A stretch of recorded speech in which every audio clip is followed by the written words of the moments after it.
एक फार मोठी गंमत आहे बघा. हा पोटॅशियम आहे, संज्ञा आहे, त्याचा अणुअंक 19 आहे. त्यामध्ये 19 इलेक्ट्रॉन आहेत. हे सोडियम आहे, त्याचे 11 इलेक्ट्रॉन आहेत. त्याला अणुअंक 19 आहे पोटॅशियमचा. इथे सोडियमचा अणुअंक 11 आहे. म्हणजे इलेक्ट्रॉन स्वरूपात पहिल्या कक्षात 2 इलेक्ट्रॉन, दुसऱ्यामध्ये 8, त्याच्यामुळे 8 8 16 17 18 आणि 19. शेवटच्या कक्षात 1 इलेक्ट्रॉन आहे. शेवटच्या कक्षात 1 इलेक्ट्रॉन आहे म्हणजे तो पहिल्या गणात. 1 2 3 4 कवच आहेत म्हणून तो चौथ्या आवर्तनात. आणि संयोजन 1 म्हणजे हा त्याला 1 इलेक्ट्रॉन तो देणार म्हणून त्याची संयोजन 1. अशी ही गंमत याच्यावर कळते. कळलं? मग आपल्याला संयोजन ओळखायला सांगणार, परीक्षेला सांगणार संयोजन ओळखा. हे आता सांगितलं होतं की पहिल्या गणामध्ये आहे ते संयोजन. आता पहिलं त्रिज्या म्हणजे काय ते बघूया. हे बघा, हा अणूचं केंद्रक, हा अणूचा आकार कसा वाढतो. अणूचं केंद्रक आणि बाह्यतम कवच यामधील अंतराला अणूची त्रिज्या म्हणतात. बरोबर. ही एकच कवच असेल तर त्रिज्या एवढी, एवढं. हे 2 झाले, ही त्रिज्या. हे कवच वाढत गेले, त्रिज्या वाढत गेली. लक्षात आलं की. तर हे आपण हळूहळू पाहणार आहेत. मग डावीकडून उजवीकडे होताना काय होतं आणि उजवी खाली होताना काय होतं ते पण बघणार आहे. भरपूर मुलं विसरतात. फक्त पाण्याचा थेंब लक्षात ठेवा. पाण्याचा थेंब वरतून खाली पडताना आकार वाढतो, त्यामुळे वरतून खाली येताना आकार वाढत जातो का त्रिज्या वाढत जाते, एवढं लक्षात ठेवा. ही टेक्निक आहे, लाईफमध्ये विसरायची नाही.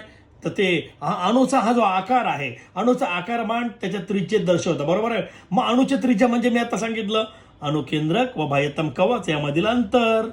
अणूची त्रिज्या व्यक्त करण्यासाठी एक एकक वापरतात, नॅनोमीटर. नॅनोमीटर वापरतात. बरोबर आहे. त्यापेक्षा लहान नॅनोमीटर पेक्षा लहान पिकोमीटर वापरतात. पिकोमीटर हे एकक वापरतात. मग 1 PM प्राईम मिनिस्टर ना 1 पिकोमीटर 10⁻12 मीटर. हे मी तुम्हाला आता दाखवतो. हे बघा इथे आला. बरोबर. हे मी आता वर्णन केलं सगळं, हे तुमच्या समोर आहे. आता आपल्याला हे गाडलेल्या जागा भरायच्या आहेत, ते पेपरला येणार आहे. हे मी तुम्हाला आता मगाशी दाखवलं होतं. बरोबर आहे. हे 22 कॅल्शियम पर्यंत मी तुम्हाला आयडिया सांगितली होती. हाय, हॅलो, लिसन, बेटा, Bachchan, captain Narendra, offer, 5 news, name, message, all, simple person, service clearly arrange, Kiran camp. हे मी आयडिया सांगितली होती तुम्हाला. मग आता आपण त्याची संयोजन बघूया. बघा, पहिल्या कशा किती इलेक्ट्रॉन आहे. 1 आहे म्हणजे हा 1 इलेक्ट्रॉन देणार किंवा घेणार म्हणून याची संयोजन 1. कळलं लाडकी लेक. इथे 1. व इथे लिथियम आहे, हा इथे लिथियम आहे. याची इथे किती आहे, शेवटच्या कशात किती इलेक्ट्रॉन आहे. 1 आहे, तो 1 इलेक्ट्रॉन देणार म्हणून याची संयोजन 1. याच्या शेवटच्या कशा 1 इलेक्ट्रॉन आहे, त्याची संयोजन 1. हा शेवटच्या कक्षात 1च इलेक्ट्रॉन आहे, संयोजन 1. या सगळ्यांची संयोजन 1 आहे. या सगळ्यांची 2 3 1 लक्षात ठेवा. इथे शेवटच्या कक्षात 2 इलेक्ट्रॉन आहे, संयोजन 2. शेवटच्या कक्षात 2 इलेक्ट्रॉन आहेत, संयोजन 2. शेवटच्या कक्षात 2 इलेक्ट्रॉन आहे, संयोजन 2च. बरोबर आहे. आता बघा, शेवटच्या कक्षात 3 इलेक्ट्रॉन आहे, मग 3 इलेक्ट्रॉन तो देणार. बरोबर. 8 येण्यासाठी किती अजून 5 पाहिजे. 5 घेणं सोपं नाही आहे, मग 3 देणं सोपं आहे. मग तो देणार, हे देणारे धातू आहेत. इथे पण 3, इथे पण 3. आता इथे बघा, हा बरोबर. हा काय होणार बोला, 2 6 म्हणजे पहिल्या कक्षात 2, इथे तो 4 इलेक्ट्रॉन देणार किंवा घेणार, मग याची संयोजन 4. बरोबर आहे. याची पण संयोजन 4च. चौथ्या गणावाला 4 आहे. आता इथे किती आहे बघा, हा इथे किती आहे 7. मग 2 आणि 5, 2 आणि 5. हे बघा, हे पहिल्या कक्षात 2, इथे किती आहे 1 2 3 4 5. मग सांगा इथे 8 येण्यासाठी अजून किती पाहिजे, 3 पाहिजे. मग 5 इलेक्ट्रॉन द्यायला आवडेल का 3 घ्यायला आवडेल. 3 घ्यायला म्हणून याची संयोजन 3. हा घेणारा अधातू. हे बघा, याच्या 15 आहे. मग पहिल्या कक्षात 2 बोला, दुसऱ्यामध्ये 8, उरले 3 आले. बरोबर. मग हे 1 2 3 4 5 शेवटच्या कक्षात 5 आहे, 2 8 5. बरोबर. मग ह्या ठिकाणी 8 2 10 10 15. मग शेवटच्या कक्षात 5 इलेक्ट्रॉन आहे. मग 5 इलेक्ट्रॉन देणं सोपं का 3 घेणं सोपं, 3 म्हणून याची संयोजन 3. आलं. इथे 8 आहे, 2 आणि 6. बरोबर. 2 आणि 6 पहिल्या कक्षात 2 आणि इथे किती 1 2 3 4 5 6. मग 7 देणं सोपं का 2 घेणं सोपं, 2 घेणं सोपं म्हणून याची संयोजन 2. याची 2, मग याची पण 2च आहे. इथे किती बघा 9 बोला, हे 9 आहे ना. हां, मग इथे किती पहिल्या 2 1 2 3 4 5 6 7. इथे 7 7 2 9. मग शेवटच्या कक्षात 7 इलेक्ट्रॉन आहे, 8 येण्यासाठी अजून 1 पाहिजे, म्हणजे याची संख्या 1, याची पण 1 आली बरोबर. याच्यामध्ये शेवटच्या कक्षेमध्ये पूर्ण कक्षा भरलेली आहे. मग हे राधास्वामी 0 0 हे पूर्ण म्हणून याला बोलतो शून्य गण, याला घेणार पण नाही देणार पण नाही, हे शून्य गण, याला झिरो एलिमेंट असे म्हणतात. बरोबर, हे असं पेपरला तुम्हाला येणार, हे कृपया जबरदस्त करून घ्या. आणि मग याचा आकार का वाढतो इथे तुम्हाला दाखवतो, तुम्हाला धक्का बसेल. आवर्तामध्ये बघा, एक लक्षात ठेवा, एक जबरदस्त टेक्निक ऐका. एक लक्षात ठेवा, हे आवर्तन आहे, हे आवर्तन हेच ते आहेत. या आवर्तनामध्ये डावीकडून उजवीकडे जर तुम्ही डावीकडून उजवीकडे गेले तर त्याचा आकार कमी कमी होतो. हे पेपरला 100% येणार. मग असं का होतं? कारण एका आवर्तामध्ये डावीकडून उजवीकडे जाताना अनुअंक एकेकाने वाढतो. अनुअंक वाढतो बघा, इथे किती आहे? 3 आहे. इथे किती आहे? 4 आहे. इथे किती आहे? 5 आहे. 6. अनुअंक एक एकने का वाढतो? वाढत जातो. अनुअंक एक एक वाढत जातो. म्हणजेच केंद्रकामधील धनप्रमाण एकेकाने वाढतो. बघा, एक केंद्रकामध्ये धनप्रभार वाढतो, हे इलेक्ट्रॉन वाढत गेल्यामुळे धनप्रभार पण वाढतो आणि इलेक्ट्रॉनला खेचलं जातं. म्हणजे इलेक्ट्रॉनला हे असं खेचतात केंद्राकडे, मग त्याची साईज कमी होते. दाखवतो बघा, हे हे इलेक्ट्रॉन जेवढे जास्त तेवढे केंद्राकडे खेचले जातात. कारण इथे कोण आहे बरं? प्लस आहे. इथे प्लस, इलेक्ट्रॉन वाढले खेचले, इलेक्ट्रॉन खेचले, त्यामुळे त्याचा आकार काय होतो? कमी कमी होत जातो. इथे इलेक्ट्रॉन कमी आहेत बघा, इथे इलेक्ट्रॉन कमी आहेत. प्लीज लक्षात द्या, इथे इलेक्ट्रॉन 3च आहेत, पण त्याचा आकार एवढा. इथे किती? 4 आहे, त्याचा साईज कमी झाली. इथे 5 आहे, ते केंद्राकडे घेतले गेले.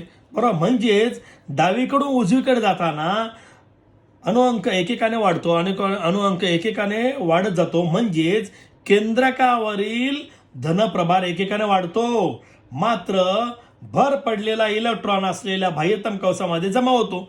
तो शेवटी जमा होतो ना, एक एक बोल. हां, बरोबर आहे, धनामुळे. त्यामुळे इलेक्ट्रॉन केंद्राकडे अधिक अधिक प्रमाण ओढले जातात, त्यामुळे त्याचा आकार कमी होतो. आता सांगितलं मी, इलेक्ट्रॉन जे वाढत जातात ते इलेक्ट्रॉन ऋण प्रभार आहे, पण ते वाढत गेल्यामुळे धनप्रभार खेचले जातात. या केंद्रकाकडे, ह्या केंद्रकाकडे इलेक्ट्रॉन खेचले जातात, म्हणून त्याचा आकार कमी होतो. हे पेपरला येणारच. दुसरा प्रश्न 100% येतो, गणामधून वरतून खाली येताना आकार का वाढत जातो? गणामध्ये वरतून खाली येताना आकार वाढतो का वाढत जातो? याचं कारण, गणात खाली खाली जाताना नवीन कवचांची संख्या वाढत जाते, म्हणजे नवीन कवचाची भर होत जाते. त्यामुळे बाह्यतम इलेक्ट्रॉनचे अंतर वाढतं. हे अंतर का होतं? वाढत जातं. याचा परिणाम त्याचा केंद्रकापासूनचा आकार वाढत जातो. बरोबर आहे. आता हे पुस्तकात तुम्हाला मी दाखवतो बघा मित्रांनो, तुम्हाला मी आता हेच वर्णन केलं. बघा, आवर्तनामध्ये डावीकडून उजवीकडे जाताना अणुत्रिज्या कमी होत जाते, कारण एका आवर्तनामध्ये डावीकडून उजवीकडे जाताना अणुअंक एक एकने वाढत जातो. म्हणजेच केंद्रकावरील धनप्रभार एक एकने वाढतो. म्हणून इलेक्ट्रॉन केंद्राकडे अधिक प्रमाणात ओढले जातात, त्यामुळे अणूचे आकारमान कमी होते. मी आता तुम्हाला थोडक्यात हे वर्णन करून सांगितलं होतं. हे आठवते का? बघा, हे तुम्हाला आत्ता सांगितलं होतं. बरोबर आहे. हे परत तुम्ही व्हिडिओ स्टॉप करून परत रिटर्न पाहू शकता. तसं वरतून खाली येताना हे पण तुम्हाला मी वर्णन केलं होतं, ते ऐका. वरतून खाली येताना वर्णन केलं होतं बघा. गणामध्ये खाली जाताना अणूचे आकारमान वाढत जाते, अणूचा आकार वाढत जातो. याचं कारण, गणात खाली जाताना नवीन कवचांमध्ये भर पडते, हे त्याची साईज वाढत जाते. त्यामुळे बाह्यतम इलेक्ट्रॉन व अणुकेंद्रक, बाह्यतम इलेक्ट्रॉन अणुकेंद्रक यामधील अंतर वाढत जातं. याचा परिणाम केंद्रकावरील प्रभार वाढून केंद्रकाचा प्रभार का होतो? वाढतो. अणूचा आकार का होतो? वाढतो. साईज वाढते. हो की नाही गंमत? हे परत परत तुम्ही पहा, तुमच्या पुस्तक खुणा करा. आणि हे तुम्हाला मी अणूचा आकार पण सांगितलं होतं, ते आठवा. बघा, एकदम इझी आहे. मी सांगितलं होतं धातू. धातू डावी बाजू, अधातू उजवी बाजू. बरोबर आहे. तिसऱ्या आवर्तनातील मूलद्रव्य पहा. 1 2 3 तिसऱ्या आवर्तनातील मूलद्रव्य पहा. पाहिली, त्याचे धातू अधातू वर्गीकरण करा. एकदम लॉलीपॉप आहे बघा. हा, हे धातू आहेत, सोडियम मॅग्नेशियम धातू आले. बरोबर आहे. आणि ह्या साईडला अधातू आले. हा काय आला? ॲल्युमिनियम. बरोबर आहे. मग हा सिलिकॉन धातू सदृश्य आला. हे फॉस्फरस आणि हा सल्फर गंधक, हे जे अधातू आले. उजवीकडे अधातू आहेत. हे बघा, इथे दिलेलं आहे सोडियम मॅग्नेशियम. सोडियम मॅग्नेशियम हे धातू आहेत. सल्फर क्लोरीन बघा, सल्फर क्लोरीन हे काय अधातू आहेत. आणि सिलिकॉन हे बघा मध्येच आहे सिलिकॉन, पिवळ्या रंगाला हे हे सिलिकॉन आहे, हे धातू सदृश्य आहे. कळलं, अदृश्य होऊ नका. आता आवर्त सारणीमध्ये एक नागमोडी रेषा आहे. ही नागमोडी मी तुम्हाला दाखवली होती, ही अशी नागमोडी रेषा आहे बरोबर. ही नागमोडी आहे, अशी अशी अशी नागमोडी आहे. ही नागमोडी रेषा आहे, ही धातू अधातूंना वेगळे करते. या रेषेच्या डावीकडे धातू आहे आणि उजवीकडे अधातू आहे. पहिल्या सुरुवातीला सांगितलं बरोबर आहे. यालाच मूलद्रव्याची विद्युत धनता म्हणतात. ती कोणती धनता ते बघूया. धातूच्या अणूची प्रवृत्ती स्वतःचे संयोजन इलेक्ट्रॉन गमावून धनायन बनवते. इलेक्ट्रॉन दिले म्हणजे वजा गेले का धन आले. नीट लक्ष द्या बघा. इलेक्ट्रॉन गेल्यावर इलेक्ट्रॉन ऋण गेलं का धन येणार. धातूच्या अणूची प्रवृत्ती धातू देणे, इलेक्ट्रॉन देतात म्हणून धनी. Shortcut technique. धातूची अणूची प्रवृत्ती स्वतःचे संयोजन इलेक्ट्रॉन गमावतात, इलेक्ट्रॉन देतात, इलेक्ट्रॉन देणे मायनस दिले प्लस आले म्हणून धनायन. शॉर्टकट. कळलं, शाबास. यालाच मूलद्रव्याची विद्युत धनता. आता उलट, इलेक्ट्रॉन आले ऋण आले मग ऋणता. बघा या उलट अधातू घेणारे, मग इलेक्ट्रॉन घेणार आहे. या उलट अधातूची अणूची प्रवृत्ती बाहेरून इलेक्ट्रॉन संयोजा कवचात स्वीकारून ऋणायन बनण्याची असते. आणि आयनांना राजे लोक हे स्थिर असतात. आयनांना राजवायूंचे स्थायिक इलेक्ट्रॉन स्वरूपण आहे, हे स्थायी एक. यांना मध्ये काही बदल करायचे नाही, हे आमचे स्थिर आहेत. आता ते तुम्हाला मी सारणीतून दाखवतो. नीट लक्ष द्या. एवढं लॉलीपॉप तुम्हाला कुठे भेटणार नाही. एकदम सोपी टेक्निक आहे. हे बघा, डावी धातू अधिक उजवी अधातू, एवढं लक्ष राहील. खाली धातू वरती अधातू. एकदम जबरदस्त आहे बघा. याच्यावर टेका. डावी धातू, उजवी ही उजवी अधातू बरोबर आहे. डावी आला धन आणि उजवी ऋण हे सांगितलं. खाली धातू देणारा प्लस अधातू वरती बघा ऋण. आता इथे किंमत किती जबरदस्त मस्त आहे. कमी होत जाणार त्रिज्या. इथून मी मगाशी तुम्हाला एक आकृती दाखवली होती, आठवी आकृती. त्याच्यामध्ये काय होतं, ह्यामध्ये बघा मी तुम्हाला आकृती दाखवली ते आठवा लवकर. हे बघा इथे राईट. इथून कमी होत जाणारी अणुत्रिज्या डावीकडून उजवीकडे गेले तर त्रिज्या कमी होत जाते, त्याची साईज कमी होते. आल्याबरोबर वाढत जाणारी ऋणता. इथून एक गेले तर ऋण वाढतं, हा बघा प्लस वाढतो. इथून ते गेले उजवीकडे अधिक वाढलं, आणि अधातू गुणधर्म वाढले. एकदम सोपं आहे. डावीकडे उजवीकडे गेले अधातू गुणधर्म म्हणजे ऋणता वाढते. म्हणजेच धातू गुण कमी होतात, धन गुण कमी होतात. कमी होत जाणारी धनता ही इकडून गेले तर धन कमी होतं, धातू गुण कमी होतात. वरतून खाली आले तर आकार वाढतोय बघा. वाढत जाणारी अणुत्रिज्या असा आकार वाढतो, त्रिज्या वाढत गेली बरोबर. वरतून खाली आले तर त्याचा अधातू गुण कमी होत जातो बघा. हा धातू कमी घ्यावा, धातू गुण वाढला बघा. कमी होत जाणारी विद्युत ऋणता. वरतून खाली आले ऋण कमी होत जातो, वरतून खाली गेला ऋण कमी झाले म्हणजे अधातू कमी झाले. आणि धातू गुण म्हणजे धनगुण वाढतो. याच्यावर हे टेक्निक आहे. हे दोन्ही बघा, हे पहा, तुम्हाला फायदा होणार आहे, फुल फायदा. पुस्तकात मी इथे खुणाकोण दिलेला आहे, एकदा वाचा. मी हे तुम्हाला वर्णन केलं, इथे दिलेलं आहे. देणारे धनी धातू, घेणारे अधातू, भिकारी. पुन्हा तेच वर्ण आहे. एका गणात वरतून खाली जाताना कवचांची भर पडते. मग कवच वाढत जातात, त्याचे केंद्रक साईज वाढत जाते.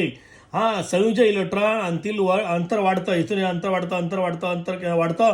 त्यामुळे परिणामी केंद्रकीय प्रभार कमी होत जाऊन संयोजन इलेक्ट्रॉन आकर्षण बल कमी होतं. यांचं आकर्षण हे साईज वाढते, मग त्याच्यामध्ये आकर्षण बल कमी होतं.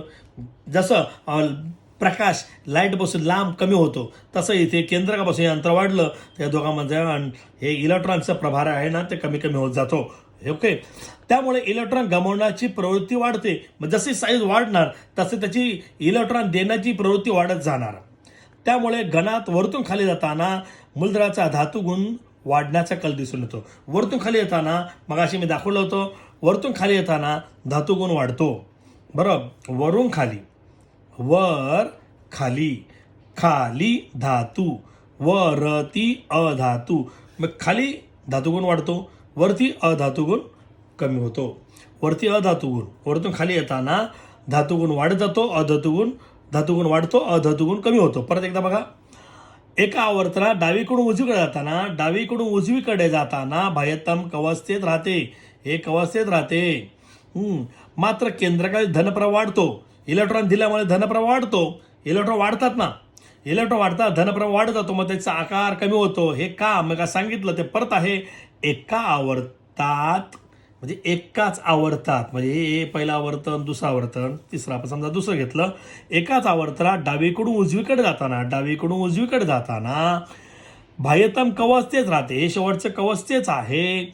मात्र केंद्रकावरील धनप्रवाह वाढल्याने आत्मदा धनप्रवाह वाढतो, तो त्याला बाहेरच्याला खेचतो की चला अंतर, चला आपण आपला जो लाडू आहे तो दाबत राहा. लाडूची साईज कमी होत जाते. दिवाळीचा लाडू डायरेक्ट पेढा, गमण कमी होत जाते. म्हणजेच आवर्तामध्ये डावीकडून उजवीकडे जाताना मूलद्रव्याचा धातू गुण कमी होत जातो. हे पुन्हा वाचा.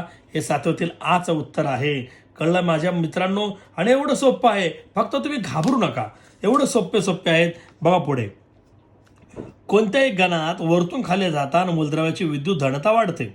वरतून खाली येताना धनता वाढते. मग अशी ते वर्णन केलं ते तिथं दिलेलं आहे. मग नंतर गण 17मध्ये हॅलोजन कोलाचे सदस्य आहेत. हा 17मध्ये हॅलोजन कोला आहेत. बरोबर, सर्व रेणुसूत्र X2 आहे. फ्लोरीन F2, क्लोरीन Cl2 आणि ब्रोमीन. हे पेपरला येणार. ब्रेकिंग न्यूज, सबसे बडी ब्रेकिंग न्यूज, फ्लोरीन वायू आहे. फ्लोरीन, क्लोरीन वायू, ब्रोमीन द्रव आणि आयोडीन स्थायू. हे 100% पेपरला येणार. लिहून ठेवा पेपर हे आलेला आहे, छापलेला आहे. छापताय. फ्लोरीन वायू आहे, क्लोरीन वायू आहे, ब्रोमीन द्रव आहे आणि आयोडीन स्थायू कडक आहे. हे 100% येणार. हे गाडले शब्दाला तर नक्की येणार. हे प्लीज माझी इज्जत राखा हो. हे तुम्हाला मी सांगितलं होतं. आणि दुसरं एक सांगितलं होतं ते पण आठवा लवकर. बघा इथे दुसऱ्या गणात वरतून खाली जाताना अल्कधर्मी मृदा धातूंची अभिक्रियता वाढते. हे बघा अल्कधर्मी मृदा धातू यांची अभिक्रियशीलता वाढते, पॉवर वाढत जाते. त्यामुळे अभिक्रिया वाढण्याची सहजता वाढते. आणि बेरिलियमची बीई अभिक्रियाशीलता बघा वाढत जाते. बघा बेरिलियमची बी पाण्याबरोबर अभिक्रिया होत नाही. याची पाण्यावर अभिक्रिया होत नाही. मॅग्नेशियमची होते, पाण्यावर वाफेवर होते. तर कॅल्शियमची बघा परत बेरिलियमची पाण्यावर अभिक्रिया होत नाही. याची पाण्यावर अभिक्रिया होत नाही. मॅग्नेशियमची पाण्यावर अभिक्रिया होऊ शकते, याची पाण्यावर अभिक्रिया होते. तर कॅल्शियमची स्टॉन्शियम, बेरियम ज्यांच्या पाण्यावर अभिक्रिया कक्षेत तापल्यावर होते. मग असं एवढं आहे, मग अभिक्रियाच्या वाढते. हे लक्षात ठेवा. आणि गंमत सगळ्यात मेन, हे पेपरला काही गोष्टी कशा येतात ते तुम्हाला मी सांगतो, ते ऐकत जा. काही गोष्टी ऐका मित्रांनो. येणाऱ्या प्रश्न परीक्षेला अल्क धातू बाह्यतम कवचात इलेक्ट्रॉन संख्या किती आहे? हा अल्क धातू आहे. याच्या बाह्यतम कक्षेत किती इलेक्ट्रॉन असतात? एकही इलेक्ट्रॉन असतात. मी तुम्हाला आता जस्ट सांगितलं होतं. शेवटच्या कक्षेमध्ये किती इलेक्ट्रॉन असतात? एक इलेक्ट्रॉन असतात. बरोबर आहे. हे तुम्हाला मी डीपली सांगितलं होतं. ते चित्र तुम्हाला दाखवतो. परत सांगतो तुम्हाला, अल्क धातूच्या बाह्यतम कक्षेत कवचात इलेक्ट्रॉन संख्या किती आहे? हे बघा, अल्क धातू शेवटच्या कक्षेत किती इलेक्ट्रॉन आहे? एक इलेक्ट्रॉन. अल्कधर्मी मृदा धातू याचे संयोजक किती आहे? बघा, शेवटच्या कक्षेत 2 इलेक्ट्रॉन, 2 इलेक्ट्रॉन आहेत. बरोबर आहे. हा दुसऱ्या गणात आहे. बरोबर आहे, हे सांगितलं, आठवतं बरोबर. हा पहिल्या गणात, शेवटच्या कक्षा हे 2 इलेक्ट्रॉन दुसऱ्या गणात आहे. एक परीक्षेला येणार. आणखीन एक आहे, हा मूलद्रव्य एक्स क्लोराईडचे रेणुसूत्र आहे. एक्स क्लोराईड, सोडियम क्लोराईड, मीठ, सोडियम क्लोराईड. हे तुला जबरदस्त टेक्निक आहे. आता दुसरं आहे, एका मूलद्रव्याचे इलेक्ट्रॉन स्वरूपात 282 आहे. 282, अरे बाप रे, एवढं जबरदस्त आहे. लाईफमध्ये विसरणार नाही. Incoming free. म्हणजे बघा 282 आहे, तुमच्या समोर आहे. बघा या मूलद्रव्याचे अणुअंक किती आहे? अणुअंक हे सगळ्यांची मोजा. 8 ने 2, 10 ने 2, 12. 12 हा पेपरला येणार. एका मूलद्राचा घन किती, हा घन. शेवटचा नंबर असतो तर घन नंबर गण्या 2 मन्या 2. हे मूलद्र कोणत्या आवर्तात आहेत, 1 2 3. हे 3 कक्षा ह्या तिसऱ्या आवर्तनात आहेत. खालीलपैकी रासायनिक गुणधर्म कोणत्या मूलद्रवासारखे असतील, कंसात लिहायला सांगितलेले तुम्हाला आहे. बघा आता इथे हा बी किती 4 2 2. ह्या मूलद्रवाचे रासायनिक गुणधर्म खालीलपैकी कोणत्यासारखे आहेत, बघा शेवटचं कसे किलोमीटर आहे 2 आहेत ना, मग इथे हा 2 2 याच्यासारखे आहेत. हा किती येणार, बोला लवकर, 2 5 नाही आहे. हा 18 कसा येणार, 2 8 8 8 16 8 8 16 17 18 बरोबर आहे. क्लोरीन, बोला क्लोरीन, 2 8 7. शेवटचा कक्षा 2 इलेक्ट्रॉन, शेवटच्या कक्षा 2 इलेक्ट्रॉन. मग हे याच्या बरोबर आहे, बी बरोबर आहे की नाही. असं हे परीक्षेला येणार. आणि सगळ्यात मेन, प्लीज लक्षात ठेवा, हा ब्रेकिंग न्यूज सगळ्यात आज शेवटचा प्रश्न, सगळ्यात मेन प्रश्न स्टार्ट होतो. सर्वात लहान अणू आकाराचा कोणता आहे.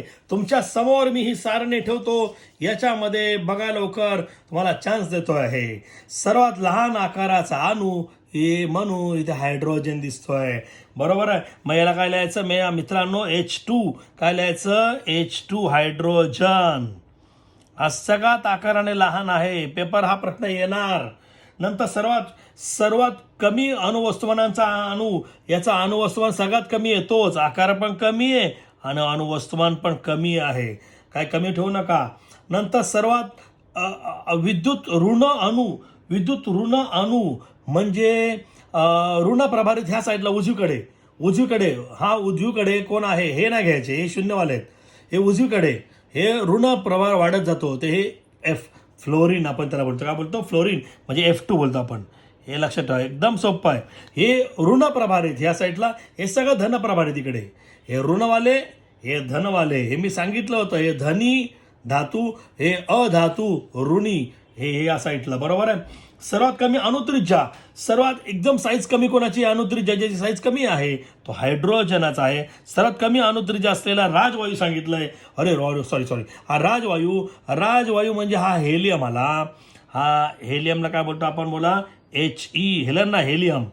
सर्वात अभिक्रियाशील अधातू या साईडला हा अभिक्रियाशील आहे, हा कोण आहे, बोला फ्लोरीन.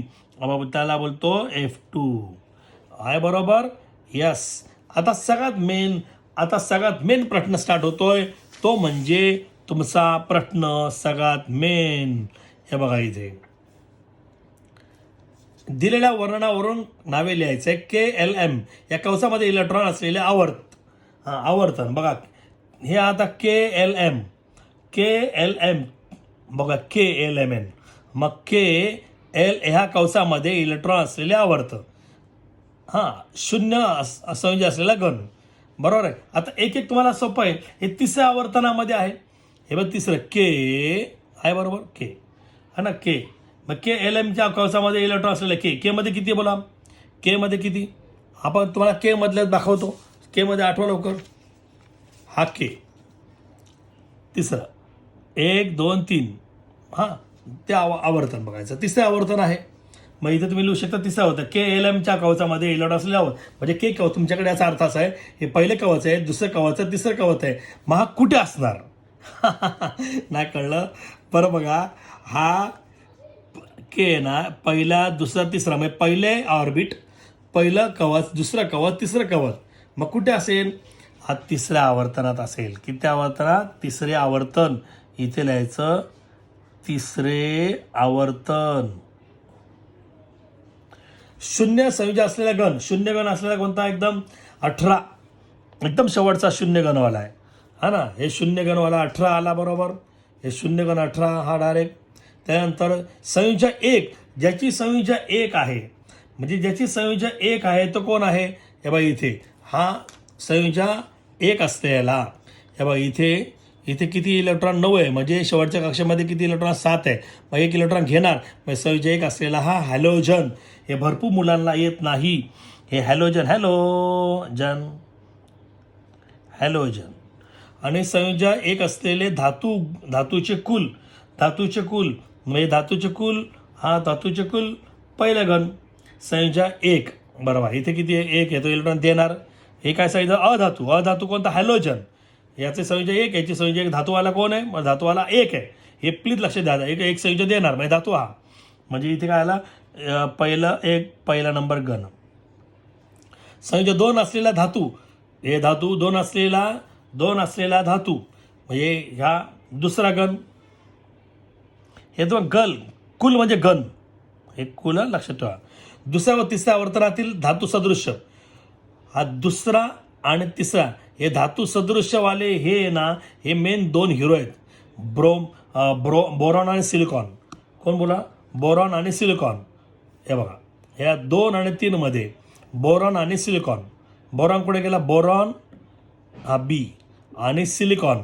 बोरॉन आणि सिलिकॉन हा सिलिकॉन 2 आणि 3 मध्ये बरोबर. हे बोरॉन आणि सिलिकॉन तुम्ही काय लिहू शकता? बी लिहा आणि सिलिकॉनला SI ला. धातू सदृश्य. तिसऱ्या आवर्तनातील अधातू 1, 2, 3. तिसऱ्या आवर्तन अधातू इकडे बघायचं ह्या साईडला.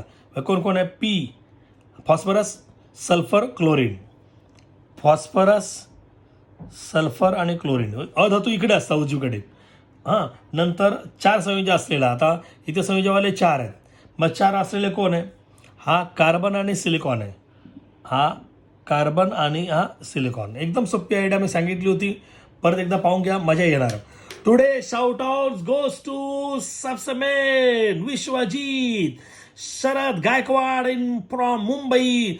थँक्यू. कसं वाटलं तुम्हाला? मजा आली की नाही? माझं व्याख्यान कसं वाटलं? माझं यूट्यूब चॅनल कसं वाटलं? मी कसं शिकवतो विज्ञान? जास्तीत जास्त कमेंट करा आणि जास्तीत जास्त शेअर करा. Thank you. God bless you. Take care my dear.